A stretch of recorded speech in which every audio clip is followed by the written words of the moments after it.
এখন সৰু এটা বীজ মাটাৰ দোকান আছে যিখন নিচুকা চকৰ কদমতল চকৰ নিচুকা গাঁৱত হয়। মই এই বেলিকা এটা ধান লৈ আহিছিলোঁ, নতুন প্ৰজাতিৰ ধান, টাটা কোম্পানী DR 8336। যি ধানখন মই বিশ্বাস কৰি লৈ আহিছোঁ আৰু সেই ধানখনে মোৰ বিশ্বাসটো ৰাখিছে। মই আমাৰ মৰমৰ যিবিলাক খেতিয়ক আছে এখেতসকলক মই এই ধানটোৰ যোগান দিছিলোঁ, ইয়াৰ বীজটো দিছিলোঁ আৰু এখেতক কৈছিলোঁ ইয়াৰ প্ৰডাকশ্যন বহুত ভাল হ'ব বুলি। যিহেতু মোক এই কোম্পানীৰ আপোনালোকে মোক জনাইছিল ইয়াৰ প্ৰডাকশ্যন বহুত ভাল, ইয়াত বিভিন্ন ধৰণৰ গুণাগুণ আছে ধানখনত।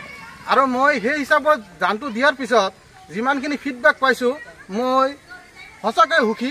আৰু ধানখন যেনেকুৱা কৈছিল পাৰিলে তাতকৈ অলপ ভালেই হৈছে। তুলনামূলকভাৱে যিবিলাক ধান আজিকালি কৰা হৈছে তাতকৈ ইয়াৰ ধান বহুত উন্নত মানৰ হয়।